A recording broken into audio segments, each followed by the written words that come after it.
आज हम chapter second का रिवीजन स्टार्ट करते हैं। चैप्टर सेकंड है हमारा पॉलिनॉमियल्स। अब पॉलिनॉमियल्स का मतलब क्या होता है, देखिए पॉली प्लस नॉमियल, ये दो वर्ड से मिलके बना है पॉलिनॉमियल। देखो पॉली जो होता है इसका मतलब तो होता है मैनी, और नॉमियल्स का मतलब हो गया आपका टर्म्स। आपने देखा होगा जब हम टर्म्स से हो गया आपका पॉलिनॉमियल का मतलब आपका हो गया बहुत सारी टर्म्स।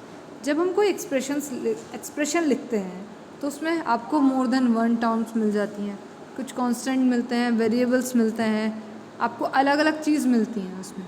तो ये आपका पॉली का मतलब हो गया आपका मैनी, और नॉमिनल का मतलब हो गया आपका टर्म्स। ओके, अब देखिए यहाँ an expression of the form px is equals to a0 plus a1x plus a2x square plus up to so on plus an xn, where an not is equals to 0 is called a polynomial of degree n.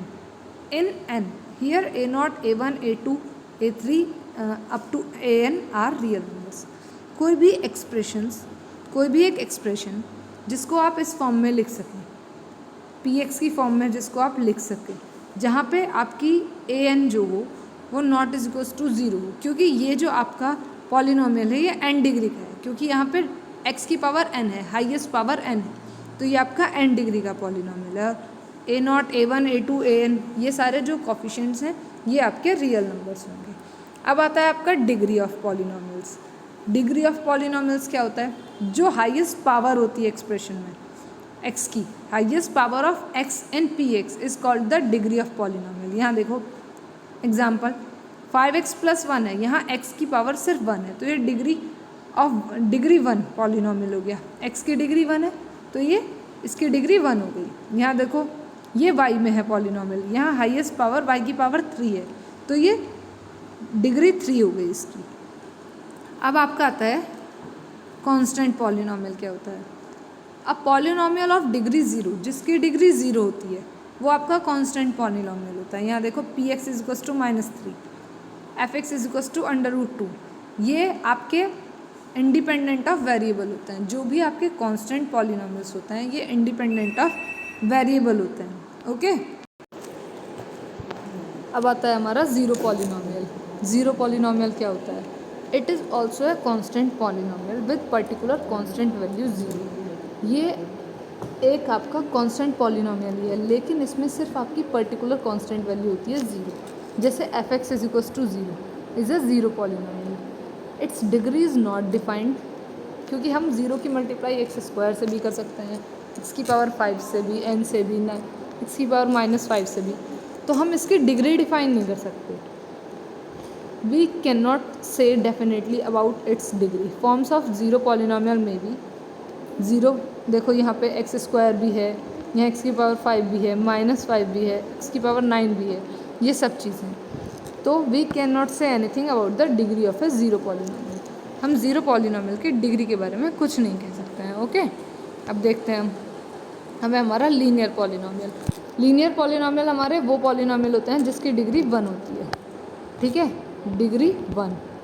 इसमें देखो आप example, ये इनकी form होती है p x is equals to a x plus b, जहाँ पे a not is equals to 0 होगा, 3x प्लस 5, 5 - 2x, ये सब। अब आता है आपका क्वाड्रेटिक पॉलिनॉमियल। क्वाड्रेटिक पॉलिनॉमियल में आपकी डिग्री होती है 2, आपकी 2 डिग्री होगी, और इसका फॉर्म होगा a x square plus b x plus c. यहाँ भी a not is equals to 0 होगा। आप एग्जांपल देखिए, x square plus 5x plus 1, 3x square minus x plus 1, 5 - x square, और भी हो सकता है। क्यूबिक पॉलिनॉमियल, इनके नाम से ही हमें क्लियर हो जाता है, क्यूबिक में आपकी डिग्री 3 होगी। इसकी फॉर्म हो जाएगी ax³ plus bx square plus cx plus d। Okay, अब आता है आपका बाई क्वाड्रेटिक पॉलिनॉमियल और बाई क्वाड्रेटिक पॉलिनॉमियल। अब पॉलिनॉमियल ऑफ डिग्री 4 और क्वार्टिक पॉलिनॉमियल, इसकी डिग्री आपकी 4 डिग्री का होता है। ये हाईएस्ट जो पावर होती है x की वो 4 होती है। यहाँ देखिए px की फॉर्म क्या होगी, a की power ax4 plus bx3 plus cx square plus dx plus e, जहाँ पे a not is equals to 0 होगा। ये इसका एग्जाम्पल लिखा हुआ है। अब आता है आपका value of a polynomial at a given point. अगर आपको किसी गिवन पॉइंट पे वैल्यू निकालनी हो पॉलिनोमियल की तो कैसे हम वर्क करेंगे, हम ये अब आता है आपका value of a polynomial at a given point. Value से मतलब ये है जैसे हम पी एक्स होता है हमारे पास, इसमें अगर हम एक्स की जगह पी एक्स होता है हमारे पास, अगर इसमें हम एक्स की जगह कोई वैल्यू डाल दें तो जो हमें वैल्यू मिलती है, जो आंसर मिलता है वो पूरे पॉलिनोमियल का आंसर मिलता है। अब देखिए कैसे होता है ये। Let p x be a polynomial in x and alpha is any real number. Okay, then the value obtained by putting, आगे देखते हैं हम, putting x is equals to alpha in the polynomial px is called the value of the polynomial px at x is equals to alpha। जैसे यहाँ देखो example है px is equals to x square minus x square plus x minus 1 था, तो यहाँ पे हमें p5 की वैल्यू निकालना है, यानी कि x की वैल्यू 5 होगी। इसको हम इजीली कैलकुलेट करके हम आंसर निकाल सकते हैं। आपका आंसर आ गया 29। फिर आता है आपका ज़ीरोज़ ऑफ अ पॉलिनोमियल। अब पॉलिनोमियल के ज़ीरोज़ कैसे होते हैं, क्या होते हैं। A real value alpha is called as zero of the polynomial px if p alpha is equals to 0। जब अगर p alpha आपका अगर p alpha यानी कि px में जो आपकी वैल्यू डाली है हमने, जैसे हमने p5 डाला था, अगर ये 0 है तो वो आपका, अगर इसको हम ज़ीरोज़ के इक्वल रख दें तो आपका ज़ीरोज़ निकल जाते हैं, आपके जो ज़ीरो वैल्यू निकलती हैं। Zero of a polynomial is the real value of a variable. वो वेरिएबल की रियल वैल्यू होती है जो पूरे पॉलिनोमियल को वैनिश कर देती है। Value of a variable which makes the whole polynomial zero, एक ऐसी वैल्यू वेरिएबल की जो पूरे पॉलिनोमियल को ज़ीरो कर देती है। अब देखो एग्जांपल से और अच्छे से क्लियर हो जाएगा। If p x is equals to x square minus 3x plus 2, ये हमारे पास पॉलिनोमियल था, इसमें हमने 2 डाला। अब देखो 2 हमने इसमें वैल्यू डाली x की तो वो आपको 0 देता है आंसर, तो 2 इसका 0 है। इसके अब हमें ज़ीरोज़ फाइंड कैसे करते हैं, टू फाइंड द ज़ीरो या ज़ीरोज़ ऑफ ए पॉलिनोमियल। अगर हमें 0 या कोई मोर देन 1 भी हो सकते हैं तो उसके लिए हम ज़ीरोज़ लिखेंगे। फाइंड करने हैं पॉलिनोमियल इक्वेशन के, तो हमें P x is equals to 0 रखना पड़ेगा। ओके, अब आता है आपके पास geometrical meaning of zeros of a polynomial. Geometric meaning में आपके 3 केसेस आते हैं, ठीक है, 1 2 3। एक केस वो जिसमें ये स्ट्रेट लाइन होता है, दूसरा केस पैराबोला का होता है और तीसरा केस क्यूबिक का होता है आपका। अब हम देखेंगे वन बाय वन, हम सारे केसेस देखेंगे, डिस्कस करते हैं। पहला केस है in general for a linear polynomial a x plus b. आपका ये लीनियर पॉलिनोमियल है, b a naught is equals to 0, the graph of y is equals to ax plus b is a straight line। आपका जो graph आएगा इसका y is equals to ax plus b का, ये linear polynomial है, तो इसका जो ग्राफ आएगा वो आपका एक स्ट्रेट लाइन आएगा, ठीक है, विच intersect the x axis at exactly 1 point. देखो ये इस तरीके से ये एक्स एक्सिस को एक पॉइंट पे इंटरसेक्ट करेगा बस। तो इस जब ये एक पॉइंट पे इंटरसेक्ट करेगा आपका, तो इसका एक ही 0 x पे ही वैल्यू देगा ये। अब देखो आगे, देखो अभी हमने पीछे देखा था कि उसने x एक्सिस पे सिर्फ एक ही जगह पॉइंट, ये था हमारा y is equals to ax plus b, ठीक है।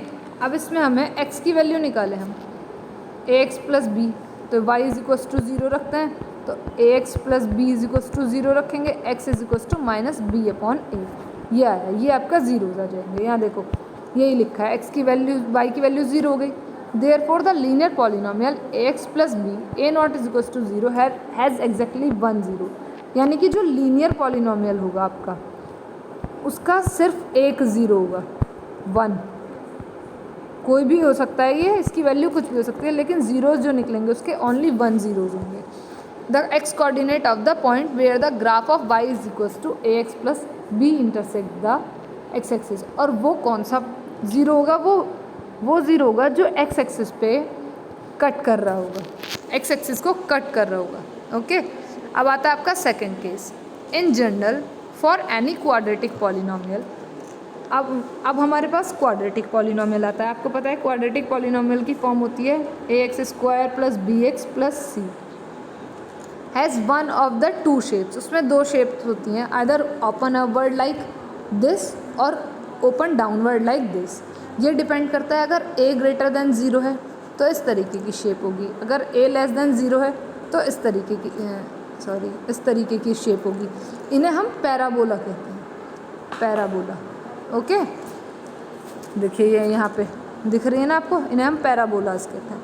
अब हम ये जो हमारा केस है पैराबोला का, पैराबोला वाले केस में हमारे 3 केसेस और आते हैं, ठीक है, फर्स्ट, सेकंड, थर्ड। अब हम इन तीनों केसेस को 1 by 1 डिस्कस करेंगे। यहाँ here also 3 cases arise when the graph cuts the x axis at 2 points a and a'।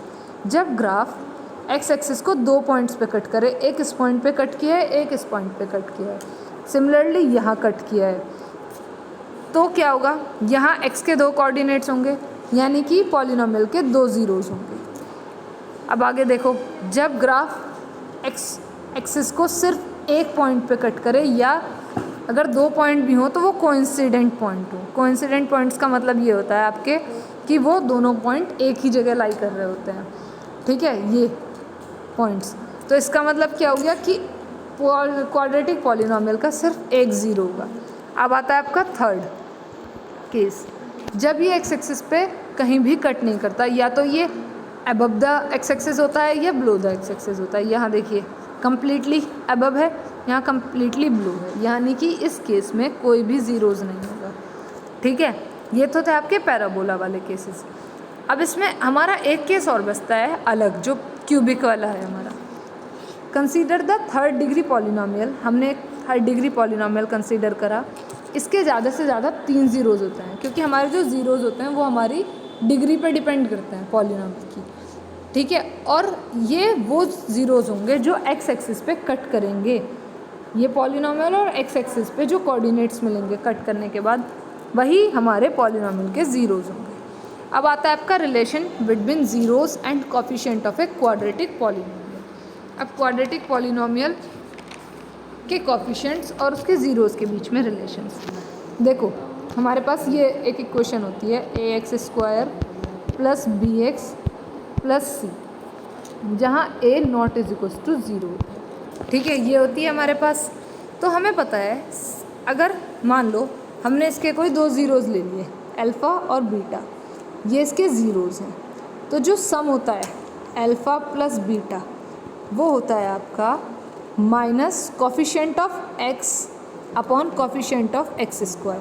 तो कोफिशिएंट ऑफ x क्या है, b, और इसका क्या है, a। तो आपका जो अल्फ़ा + बीटा आता है, यानी कि sum of zeros, sum of zeros वो आता है आपका -b/a। अब आपका दूसरा आता है आपका, यहाँ पे देखो, हमने यहाँ भी हमारे पास इक्वेशन है ax² + bx + c, a not is equal to 0, ठीक है, ये है आपकी इक्वेशन। इसमें भी आपके अल्फ़ा और बीटा 2 ज़ीरोज़ है। अब हम प्रोडक्ट निकालें, तो प्रोडक्ट क्या होता है, कांस्टेंट टर्म, आपकी कांस्टेंट टर्म क्या है, c upon coefficient of x², ये, ठीक है। तो आपका प्रोडक्ट ऑफ ज़ीरोज़ ये मिल जाता है। If alpha and beta are the zeros of a quadratic polynomial px, then हम इस तरीके से भी लिख सकते हैं, अल्फ़ा बीटा अगर हमें पता है ज़ीरोज़ हैं तो हम पॉलिनोमियल को इस फॉर्म में भी लिख सकते हैं।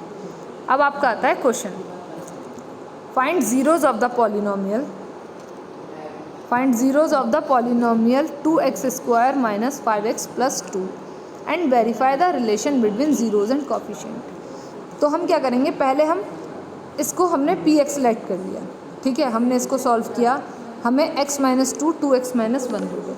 अब हम इन्हें 0 के इक्वल रखेंगे, तो x की वैल्यू 2 और आपको 1/2 मिल जाएगी। ये जो मिले आपको, ये आपको ज़ीरोज़ मिल गए px के। अब हमें इसको वेरीफाई करना है, तो हम क्या करेंगे, इसके रिलेशन को वेरीफाई करने के लिए देखो, हमारे पास 2 और 1/2 2 ज़ीरोज़ हैं। हमें पता है सम क्या होता है, अल्फ़ा + बीटा होता है, और उस -b/a होता है। तो हमने यहाँ देखा b की वैल्यू क्या है, 5 -5, क्योंकि हमारी जो जनरल इक्वेशन होती है वो ax² + bx + c होती है, प्लस में होती है सारी। यहाँ है -5, तो माइनस ऑलरेडी है, तो माइनस माइनस प्लस हो जाएंगे अपॉन ए, 5/2 आ जाएगा। ठीक है, अगर हम इन दोनों को ऐड करें 2 + 1/2 तो भी तो हमें 5/2 मिलेगा। ये दोनों इक्वल है, तो आपका अल्फ़ा प्लस बीटा यानी कि सम ऑफ ज़ीरोज़ इक्वल हो गया। अब ऐसे ही अगर हम प्रोडक्ट ऑफ ज़ीरो करें अल्फ़ा बीटा, ये होता है आपका c/a, तो c की वैल्यू है 2/2 यानी कि ये कैंसिल हो गया, और ये थे हमारे पास 2 × 1/2, ये भी 1 मिल गया। तो इस तरीके से ये हमारे वेरीफाई हो गया। अब इसको लिखना किस तरीके से ये देख लो। सम ऑफ ज़ीरोज़ हमने करके दिखाया दोनों, और हमने उस फॉर्मूले से भी लिखे, तो दोनों का सेम आ जाता है आंसर। ऐसे ही प्रोडक्ट ऑफ ज़ीरोज़, यहाँ देखो अल्फ़ा प्लस बीटा को ऐड करके दिखा रहे हैं, यहाँ अल्फ़ा और बीटा दिखा रहे हैं, फिर यहाँ जो आपका फॉर्मूला है c/a उससे, फिर ये वेरीफाइड। ओके, अब हम नेक्स्ट चलते हैं। If 1 0 of the polynomial a² + 9x² + 13x + 6a is reciprocal of the other, find the value of a। हमसे कहा है कि 1 0 ऑफ द पॉलिनोमियल, इस पॉलिनोमियल का एक ज़ीरो दूसरे ज़ीरो के रेसिप्रोकल है, तो एक अगर अल्फ़ा हो गया तो दूसरा 1/α हो गया। हमने यही तो लेट किया है, लेट px लेट कर लिया, अल्फ़ा इंटू अल्फ़ा 1/α।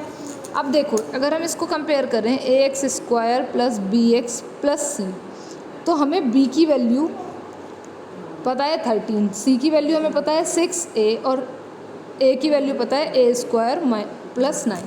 तो हमने क्या किया, प्रोडक्ट ऑफ ज़ीरोज़ वाला फार्मूला लगा दिया, constant term upon coefficient of x², तो आपको मिलेगा 6a/a² + 9, और इधर आपको मिल जाएगा अल्फ़ा इंटू 1/α। अल्फ़ा से अल्फ़ा कैंसिल हुआ, 1 मिला। तो यहाँ देखो 1 के इक्वल में 6a + 6a/a² + 9 आ गया, a² + 9 क्रॉस मल्टीप्लिकेशन करेंगे, a की वैल्यू आपकी 3 आ जाएगी सॉल्व करने पे, क्योंकि a-3 का होल स्क्वायर, यहाँ पे a-3 = 0, a की वैल्यू 3 आ जाएगी। हमें a की ही वैल्यू निकालनी थी। ओके, अब आता है आपका relation between zeros and coefficient of a cubic polynomial. पीछे जो हमने पढ़ा था वो क्वाड्रेटिक पॉलिनोमियल के बारे में पढ़ा था, यहाँ हम क्यूबिक के बारे में पढ़ेंगे। देखो हमने क्या किया है, कंसिडर किया क्यूबिक पॉलिनोमियल, ये यहाँ a0 = 0, वहाँ अल्फ़ा और बीटा होते थे, यहाँ हमारा गामा भी ऐड हो गया, 3 ज़ीरोज़ हो गए, तो x - अल्फ़ा, x - बीटा और x - गामा, ये आपके फैक्टर्स हो जाएंगे px के। ठीक है, फिर आगे देखो, हमें पता है इसको हम इस फॉर्म में लिख सकते हैं k x - alpha, x - beta, x - gamma. ठीक है, तो k कॉमन आ गया, x³ माइनस, हमने ये लिख दिया alpha plus beta plus gamma x², ये मल्टी प्रोडक्ट लिख दिया, ये आ गया। कंपेयरिंग बी गाइड, हम कंपेयर करेंगे तो k की वैल्यू हमें क्या मिल रही है, k = a। ठीक है, कंपेयर करने पे हम जनरल इक्वेशन से कंपेयर करना है, ax³ + bx² + cx + d से। ये जो हमें मिल रहा है ये आपका b मिल रहा है, alpha plus beta plus gamma आपको -b/a मिल जाएगा, फिर आपको alpha beta plus beta gamma plus gamma alpha, ये आपको c/a मिलेगा, अल्फ़ा बीटा गामा -d/a मिलेगा। ठीक है, if alpha beta gamma are zeros of a cubic polynomial px, then अगर ये आपके ज़ीरोज़ हैं पॉलिनोमियल के, क्यूबिक पॉलिनोमियल के, तो आप इसको इस तरीके से लिख सकते हो। ओके, फिर आपके पास एक क्वेश्चन आता है, divide 2x² + x - 5/x + 2 and find the quotient and remainder. इससे हमें इसको डिवाइड करना है। देखो वैसे तो आपकी डिवीज़न एल्गोरिदम हट गई है, लेकिन डिवाइड करने वाले क्वेश्चन नहीं हटे, वो आपके वो क्वेश्चन हटे हैं जिसमें आपको डिवीज़न एल्गोरिदम की हेल्प से रिमाइंडर या क्वोशिएंट हेल्प निकालना था, या फिर उन्हें वेरीफाई करना था। नॉर्मल डिवाइड वाले क्वेश्चंस नहीं हटे हैं। यहाँ हम डिवाइड करेंगे इसको x + 2 से x + 2 से 2x² + x - 5 को। यहाँ देखो यहाँ है 2x² और यहाँ आपके पास x है, तो हम इसको कंप्लीट करने के लिए 2x से मल्टीप्लाई करेंगे, वो हमने ऊपर लिख दिया। फिर सिंबल चेंज हो जाएंगे, ये कैंसिल हो गए, आपको मिला -3x। फिर हमें पता है यहाँ आपके पास -3x है, यहाँ x है, तो हम -3 से मल्टीप्लाई करेंगे, फिर आप सॉल्व करेंगे, आपका रिमाइंडर बचा 1। तो यहाँ क्वोशिएंट हो गया 2x - 3 और रिमाइंडर हो गया 1। ये था आपका चैप्टर 2। अब आप इसको अच्छे से प्रिपेयर कर लेना, फिर क्वेरी टाइम में हम क्वेश्चंस डिस्कस करेंगे, आपको सॉल्व करने के लिए दिए जाएंगे। ओके।